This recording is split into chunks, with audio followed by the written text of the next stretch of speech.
Hello friends, कैसे हैं आप सब। उम्मीद है अच्छे ही होंगे। आए मैं तो इतने कह नहीं सकती हूँ कि हाँ मैं अच्छी हूँ, ठीक हूँ, खुश हूँ, क्योंकि मेरी शक्ल पे तो 12 बजाने के लिए महारानी यहीं पे रहती है।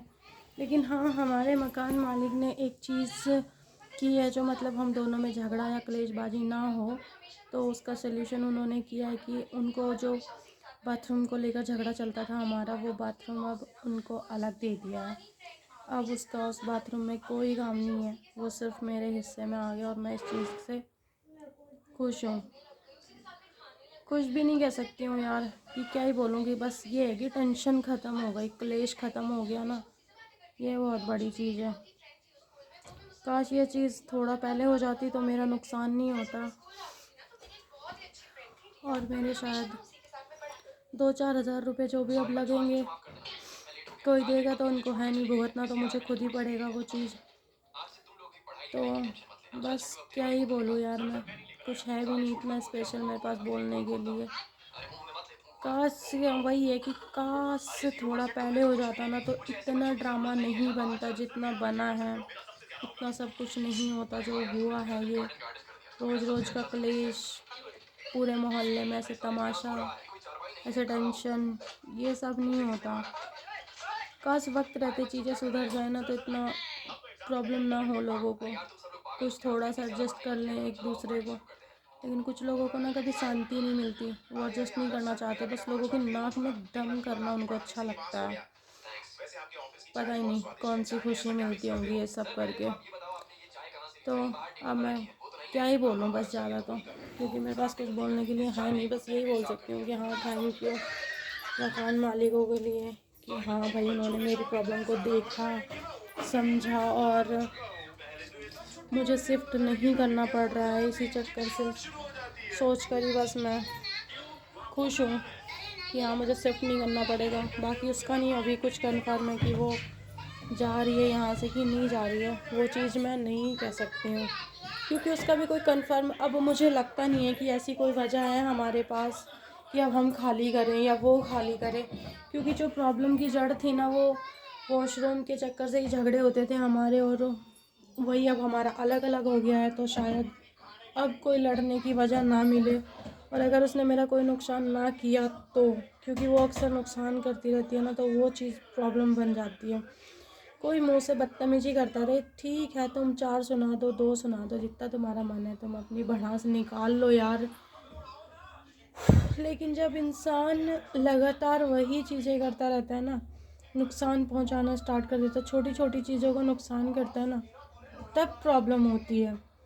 फिर पता है आपको, जब कोई इंसान गुस्से से कोई चीज़ें ख़राब करता है ना, तब प्रॉब्लम होती है। अब उस टाइम पे ना ये चीज़ होती है, जो वेस्ट चीज़ भी होती है ना, वो भी कीमती लगने लगती है, भले ही वो वेस्ट पड़ी हो। क्यों फिर लगता है ना कि इसने क्यों ख़राब किया हमारा। लेकिन यार, मेरी वॉशिंग मशीन उसने ख़राब की थी ना, वो चीज़ मुझे सच में बहुत बुरी लगी और मेरा नुकसान हो गया। अब देखते हैं, मिस्त्री लगे तो हैं, कितने बताएंगे, क्या करेंगे, कितना भरना पड़ेगा, वो तो मुझे ही भुगतना होगा। कुछ बोल रहे हो अंकल? ये देखो,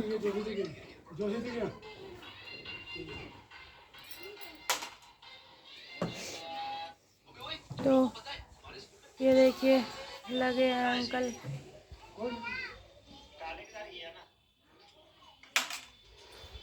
ये देखो, अंकल लगे हैं आप ठीक करने।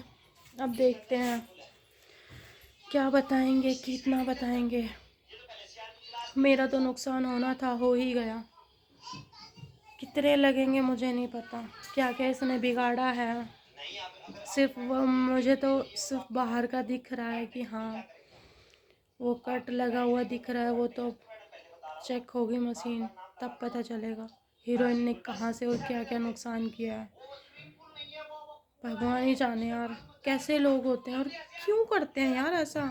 आपके आसपास में है ऐसा कोई? समझ में नहीं आता यार, लोगों की हेल्प करने की जगह, एक दूसरे की हेल्प करने की जगह लोग ऐसे कैसे कर सकते हैं, एक दूसरे को परेशान कैसे कर सकते हैं।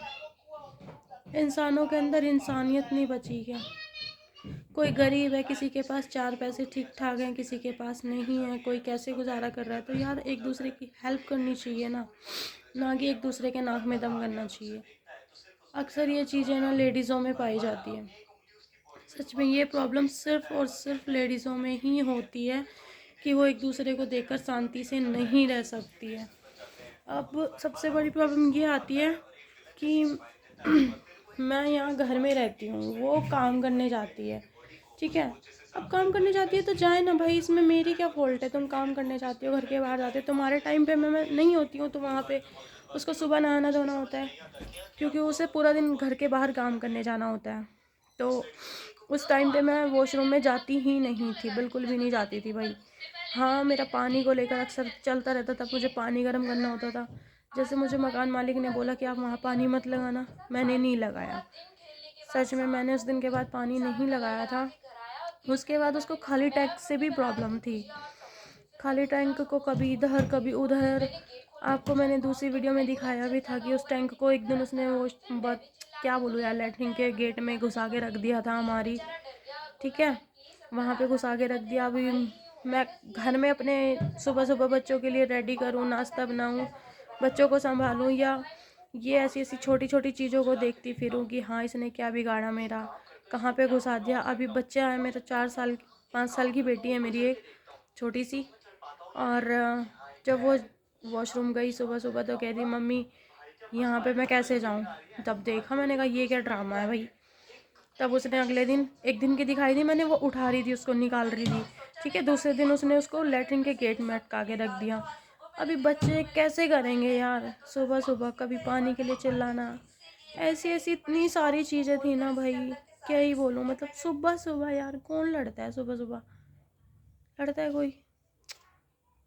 सारी दुनिया अपने आप में बिजी होती है, सारी दुनिया अपना काम कर रही होती है भयंकर, सुबह सुबह लड़ने बैठ जाओ। कौन बैठेगा भाई, कौन है इतना फ्री? और इतना मतलब इतना बुरा लगता था ना सुबह सुबह लड़ना। भाई सब सुबह सुबह दुनिया भगवान का नाम लेती है, मैं गालियाँ खाती हूँ। क्यों क्यों खाती हूँ मैं गालियाँ? क्योंकि महारानी को आदत है, महारानी को तो शांति नहीं मिलेगी तब तक मुझे सुना नहीं लेगी। और इतनी बात तो जब है कि बिहारन है, सच बताऊँ बिहारियों की, मतलब मैं ऐसे इंसल्ट नहीं करना चाहती हूँ किसी की भी, कोई भी हो सकता है यार। और पैसे वाले और बिना पैसे वालों की भी कोई बात नहीं है इसमें, क्योंकि वो भी किराएदार है, मैं भी किराएदार हूँ, यहाँ पर आकर हम दोनों बराबर हो जाते हैं। लेकिन सच्चाई ये है कि यूपी में जो हमारा घर है ना, वहाँ पे बिहारी जो हमारी गाय भैंस है, खेतों में काम करते हैं हमारे लिए, गन्ने छीलते हैं, और गाय भैंसों को नहलाना, चारा डालना, गोबर उठाना, ये काम करते हैं बिहारी लोग हमारे गांव में, हमारे घर में, ठीक है। और जो मतलब उनकी वाइफ होती हैं वो घर में झाड़ू पोछा इन सब में मदद करती हैं। लेकिन उन लोगों को ना इस नज़र से नहीं देखा जाता है कि ये लोग बिहारी हैं या कौन है यार, काम कर रहे हैं, पैसे ले रहे हैं। और वही चीज़ वो यहाँ पे भी करती है, किसी के घर में बर्तन धोने जाती है, झाड़ू पोछा करने जाती है, जो भी करे यार, हमें क्या करना है, काम करती है, पैसे लेती है, बात खत्म। लेकिन उसमें दूसरों को नुकसान पहुँचाना या ये दिखाना कि मैं बिहारी हूँ, मैं तेरे को औकात दिखा दूँगी, ये कौन सी बात होती है? ऐसे तो मैं भी बोल सकती हूँ, कुछ भी बोलो, क्या फ़र्क पड़ता है? इंसान जात से तो नहीं जाना नहीं जाना चाहिए। मुझे नहीं लगता कि इंसान को ना जात के हिसाब से जानना चाहिए, इंसान को उसके व्यवहार से जानना चाहिए कि तुम कौन हो। और जब उसका व्यवहार ही अच्छा नहीं है ना, तो तुम कुछ नहीं हो भाई। तुम किसी भी जात बिरादरी में पैदा हुए हो, तुम बेकार हो। तुम जाट हो, चमार हो, चूड़े हो, वाल्मीकि हो, झिमर हो, मतलब जितनी भी कास्ट होती हैं, तुम उनमें से कोई भी हो, अगर तुम्हारे काम घटिया है ना, तो तुम घटिया ही रहोगे, ठीक है। और अगर कोई कोई जात से नीचा है और काम अच्छे हैं, तो भैया उसके काम अच्छे, वो इंसान अच्छा ही रहेगा, वो चाहे कहीं भी रहे, उससे कोई फ़र्क नहीं पड़ता, ठीक है ना। ये बहुत लोगों को कभी शायद समझ आएगा भी नहीं कि क्या चल रहा है। पता नहीं, बहुत से लोग चौड़ में बोलते हैं मैं जाट हूँ, मैं भी हूँ, उससे क्या फ़र्क पड़ता है। लेकिन आप अपना लेवल अपने जाति से, अपनी जाति के हिसाब से मत बताइए भाई।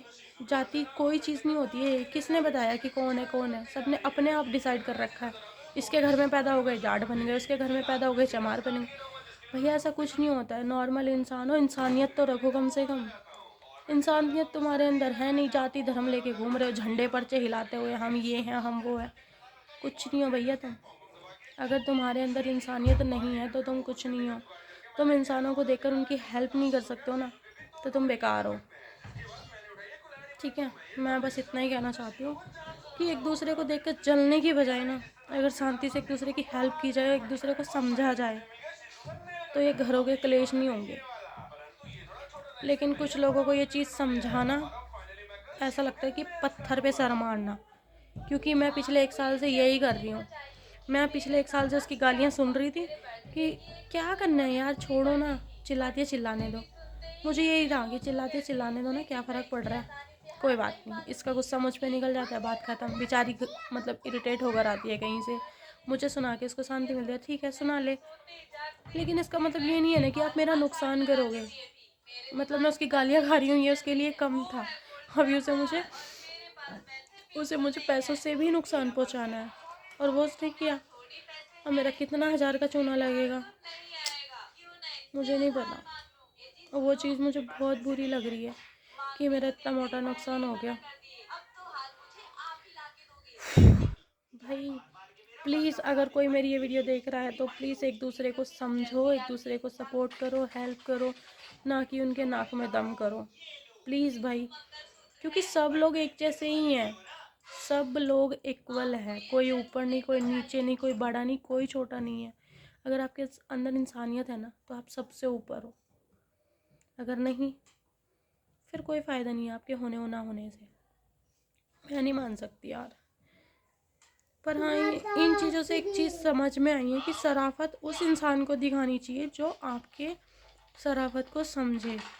ज़रूरत से ज़्यादा शराफत आप ही का नुकसान करा देगी। जैसे कि मैं उसके 1 साल से गालियाँ खा रही थी, और उसे लगा कि ठीक है चल रहा है काम, कोई बात नहीं, जो करती रहूँगी सही है। लेकिन वो मुझे ही भारी पड़ गया। तो इस चीज़ से ये भी समझ में आता है कि जो आप मतलब कर रहे हो ना भाई, शराफत उसको मत दिखाओ जिसको शराफत की भाषा समझ में नहीं आती है। जिसको जिस भाषा में समझ आए ना, उसको उसी भाषा में समझाओ तो बेहतर है। ये चीज़ मुझे समझ में आई है अब जाकर, जबकि मैंने इतना नुकसान उठा चुकी हूँ, तब मुझे ये समझ आया कि भैया आप इतना शरीफ मत बनो कि लोग आपका फ़ायदा उठाने पे आ जाए। खैर, मैं तो अपनी गलती करके सीख रही हूँ। जैसे कि मेरे हस्बैंड ने मुझे पहले बोला भी था एक बार, बहुत ही अजीब सी बात है कि मेरे जो हस्बैंड है उन्होंने मुझे एक बार बोला था कि तो ना इतनी बड़ी बेवकूफ़ है कि गलतियों से नहीं सीखती, गलतियाँ करके सीखती है। सीखती तो है लेकिन गलतियाँ करेगी तब सीखेगी। और उनकी वो बात सच हुई। मैंने इतनी शराफत दिखाई कि खुद का नुकसान करा के बैठ गई।